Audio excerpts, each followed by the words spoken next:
Good morning student. मैं एक बार फिर आप सभी का अपने YouTube चैनल पर हार्दिक स्वागत करता हूं।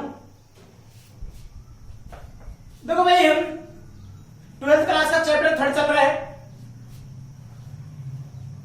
उसमें देखो आज हम पढ़ेंगे विद्युत द्विध्रुव के कारण किसी बिंदु पर विभव, यानी विद्युत द्विध्रुव है उसके कारण किसी बिंदु पर क्या निकालना है, हमें विद्युत विभव ज्ञात करना है। तो देखो क्या करते हैं भाई, हम एक विद्युत द्विध्रुव लेते हैं ए बी।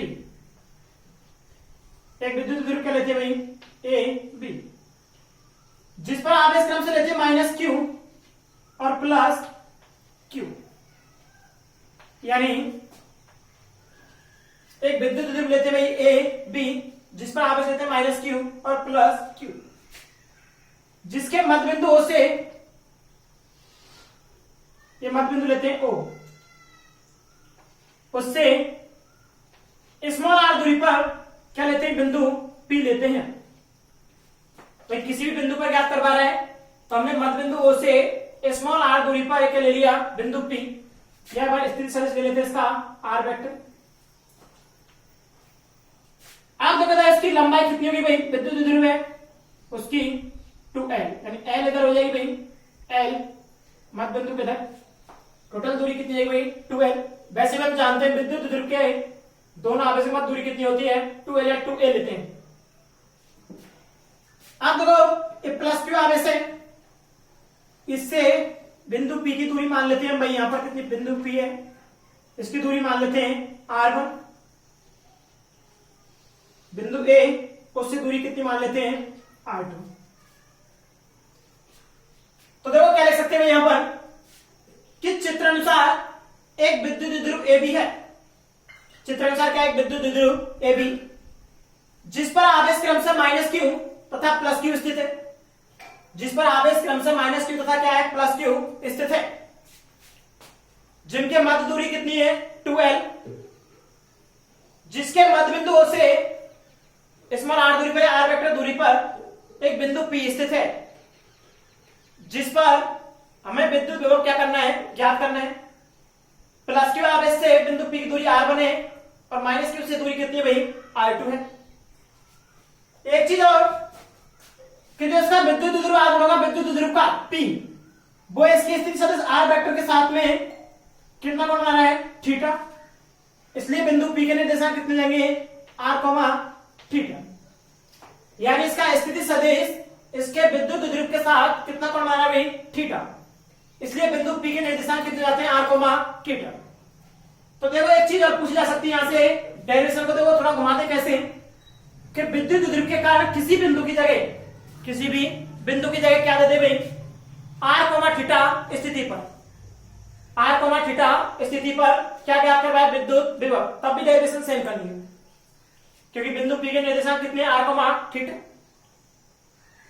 आप देखो भाई, तो इसकी भाषा लिखते हैं कि चित्रानुसार एक विद्युत द्विध्रुव AB है जिस पर आवेश क्रमशः माइनस क्यू तथा प्लस क्यू स्थित है, जिनके मध्य दूरी 2l है, जिसके मध्य बिंदु O से स्मॉल r दूरी पर एक बिंदु P स्थित है। लेकिन भाई अपने पास विद्युत द्विध्रुव P स्थित सदिश जो r वेक्टर है उसके साथ में कितना कोण बना है, थीटा। इसलिए बिंदु P के निर्देशांक r, थीटा हो जाते हैं तथा प्लस क्यू आवेश से बिंदु P की दूरी r1 तथा माइनस क्यू आवेश से बिंदु P की दूरी कितनी है r2 है। हम क्या करते हैं, प्लस क्यू आवेश के कारण बिंदु P पर क्या निकालते हैं, विभव। लेकिन प्लस क्यू आवेश के कारण बिंदु P पर विभव, प्लस क्यू आवेश के कारण बिंदु P पर विभव कितना हो जाएगा भाई, V1 मान लेते हैं इक्वल टू KQ अपॉन दूरी कितनी भाई R1, तो कितने मान लेते हैं R।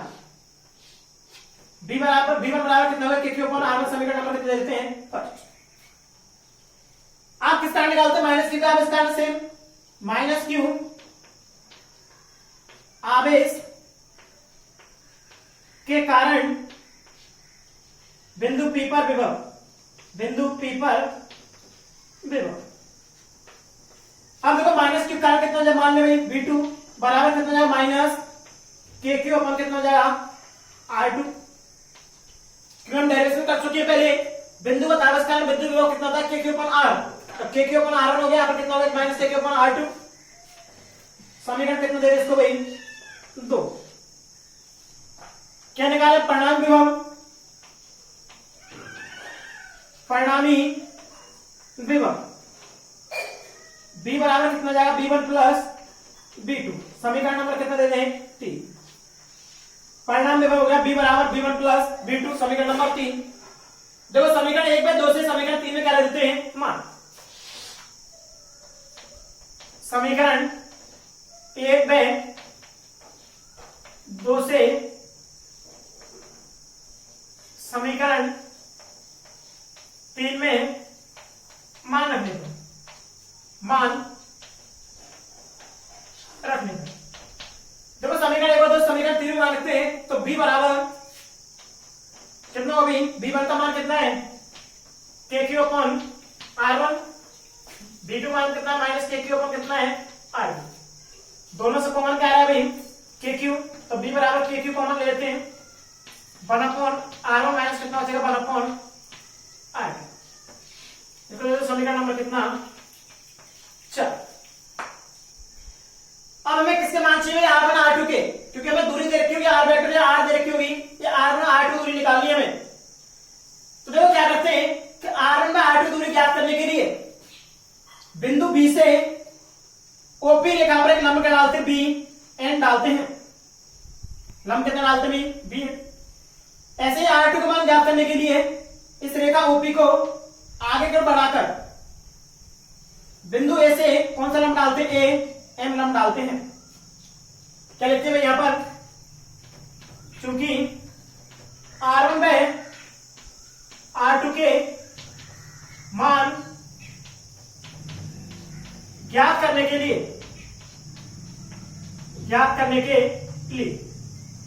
R1 में R2 के मान ज्ञात करने के लिए बिंदु B से रेखा OP पर क्या डालते हैं लंब डालते हैं। ज्ञात करने के लिए बिंदु B से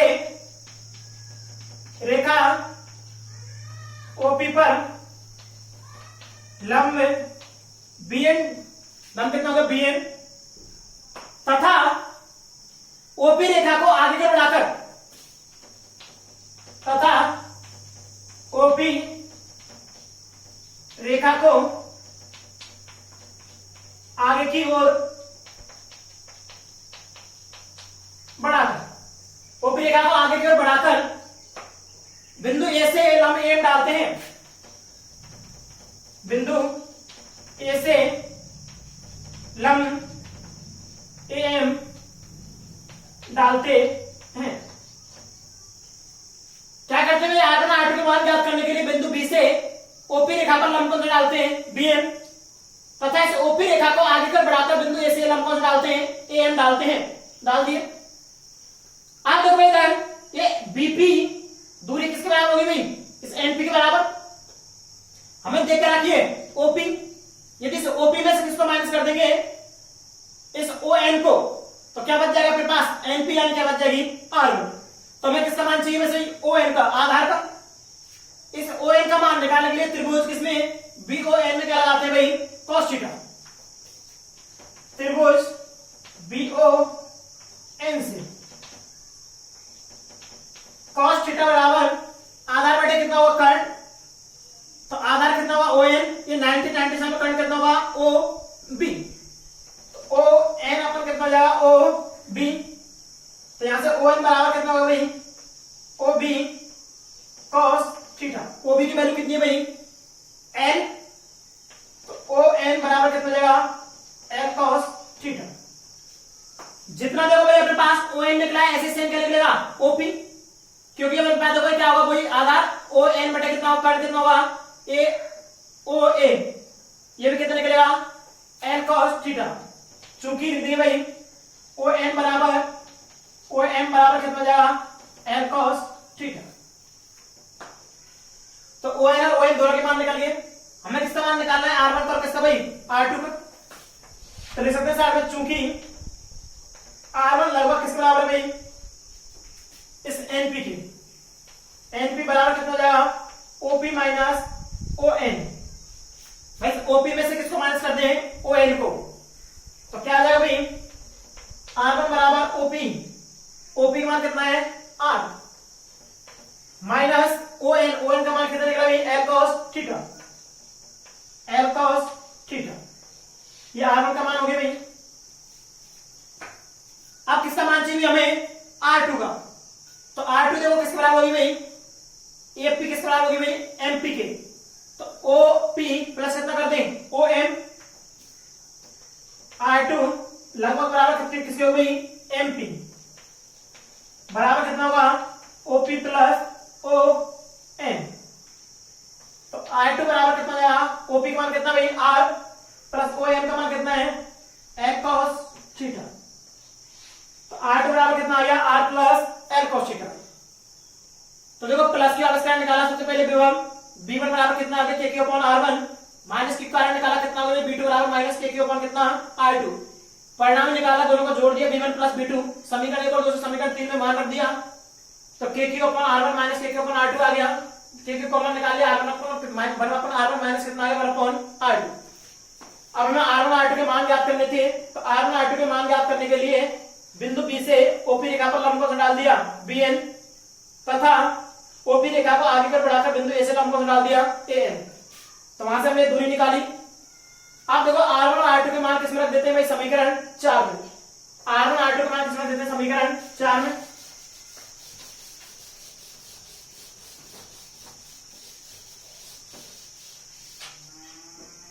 तो देखते रखते हैं भाई समीकरण 4 से।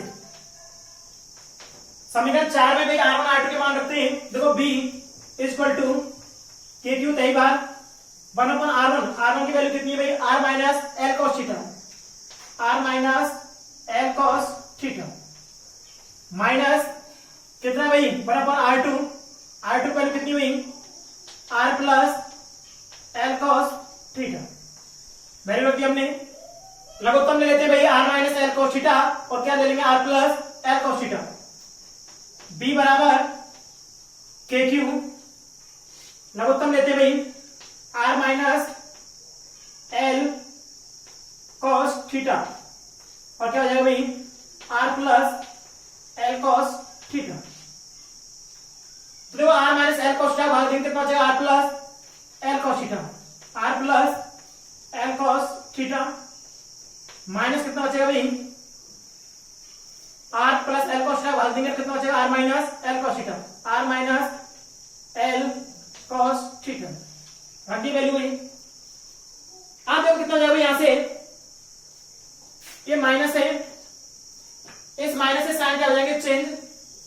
तो B बराबर देखो R minus L cos theta, R plus L cos theta, A square minus B square से लिख सकते हैं, चूंकि A square minus B square equal to A plus B और क्या होता है A माइनस B। तो R minus L cos theta, R plus L cos theta लिख सकते हैं भाई R square minus L square cos square theta. तो B बराबर देखो KQ, R plus L cos theta minus sine change हो जाएगा, माइनस R प्लस कितना हो जाएगा भाई L cos theta, L cos theta अपन कितना हो जाएगा भाई R square minus L square cos square theta. R से R क्या हो गया cancel, L cos theta plus L cos theta कितना हो जाएगा 2L cos थीटा। तो B बराबर कितना आ गया KQ 2L cos theta upon R square minus L square cos square theta. एक चीज हम जानते हैं Q इंटू 2L, चूंकि विद्युत द्विभाजन P बराबर कितना होता है Q इंटू 2L। तो 2L इंटू Q क्या कर देंगे P। तो B बराबर कितना हो जाएगा भाई KP cos theta upon R square minus L square कितना हो जाएगा cos स्क्वायर थीटा। हम जानते हैं विद्युत द्विध्रुव में जो दूरी L होती है वो R की तुलना में कैसे होती है, बहुत कम होती है, क्योंकि R is very very greater than कितना होगा L, R का मान बहुत बड़ा होगा L की तुलना में, देन एल स्क्वायर किस बराबर मान ले भाई हम, लगभग किस बराबर मान ले 0, तो इसका मान 0 पुट कर देंगे, तो बी बराबर कितना आ गया भाई के पी कॉस थीटा अपन कितना आ गया आर स्क्वायर। समीकरण नंबर 5। तो ये निकल गया विद्युत द्विध्रुव के कारण किसी बिंदु पर विद्युत विभव बी बराबर कितना K P cos theta upon R square. आप देखो यदि इसे सदिश रूप में लिखना चाहें, यदि इसे किसमें लिखे भाई हम सदिश रूप में, तो देखो सदिश रूप में लिखने के लिए क्या करते हैं भाई हम, इसको सदिश रूप में लिखना है तो देखो cos थीटा हटा देंगे और जो स्थिर सदिश से एकांक सदिश का क्या कर देंगे गुणा। तो देखो क्या लिखेंगे सदिश रूप में, सदिश रूप में b बराबर के P vector dot R cap अपन कितना कर देंगे भाई आर स्क्वायर। अब यदि इसकी विशेष अवस्था की बात करें, विशेष अवस्था, देखो यदि विशेष अवस्था की बात करें तो थीटा बराबर 0 ने अक्षर निकाले विद्युत द्विध्रुव का निरक्षफल, जैसे हमने फर्स्ट चैप्टर में निकाला उसी को पढ़ें। फर्स्ट लिखे भाई जब थीटा बराबर 0, थीटा बराबर 0 मतलब क्या हुआ अक्षर, अर्थात विद्युत द्विध्रुव के अक्ष के लिए, विद्युत द्विध्रुव के अक्ष के लिए समीकरण 5 में थीटा बराबर कितना पुट कर दें 0, लिख देंगे समीकरण किससे भाई 5 से। थीटा बराबर कितना हो जाएगा भाई, क्या कर सकते हैं भाई b बराबर के पी कॉस 0 अपन कितना हो गई आर स्क्वायर, कॉस 0 पर कितनी होती है 1, तो b अक्ष बराबर कितना सकते हैं भाई के पी अपॉन आर स्क्वायर। अक्ष पर विद्युत क्षेत्र की तीव्रता कितनी है, विद्युत विभव कितना है के पी अपॉन आर स्क्वायर। यदि सेकंड विशेष अवस्था बात करें निरक्ष पर, निरक्ष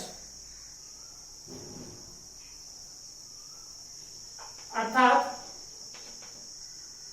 थीटा बराबर 90 डिग्री हो, जब निरक्ष पर निकाले या किस पर निकाले निरक्ष के लिए थीटा बराबर कितना होगा 90, वही समीकरण किससे 5 से, समीकरण 5 से क्या कर सकते हैं b बराबर के पी कॉस 90 अपन कितना हो गई आर स्क्वायर, कॉस 90 मान 0 तो b निरक्ष बराबर कितना हो जाएगा 0, यानी निरक्ष पर इसको देते समीकरण नंबर 6 इसको 7 दे देते हैं। तो निरक्ष पर विद्युत विभव का मान कितना होता है 0, जबकि अक्ष पर कितना होता है के पी अपॉन आर स्क्वायर। अब देखो एक बात और करें कि जो विद्युत विभव का मान है वो दूरी के अनुसार किस प्रकार परिवर्तित होता है, विद्युत विभव का मान दूरी के अनुसार किस प्रकार परिवर्तित होता है। तो यदि यहां से समीकरण 5 में क्या करें के और पी को क्या मान लें नियत, समीकरण 5 से यदि के and P will be constant, यानी के और पी कैसे हो नियत हो, तो बी व्युत्पन्नपाती किसके हो जाएगा भाई आर स्क्वायर, तो बी व आर के मध्य आर, यानी विभव दूरी के अनुसार किस प्रकार परिवर्तित होता है, तो बी और आर के मध्य क्या बना देते हैं आर एक, क्या ले देंगे भाई दूरी आर, यहां पर क्या ले देंगे विभव बी। जब व्युत्पन्नपाती का सान होता है तो ग्राफ कैसे बनता है भाई एक्सपोनेंशियली, बी व्युत्पन्नपाती कितना हो जाएगा आर स्क्वायर। तो इस प्रकार दूरी के अनुसार क्या होता है विभव परिवर्तित होता है। तो हमने निकाली विद्युत द्विध्रुव के कारण किसी भी बिंदु पर विद्युत विभव, क्या फॉर्मूला है b बराबर के पी कॉस थीटा अपॉन कितना आर स्क्वायर।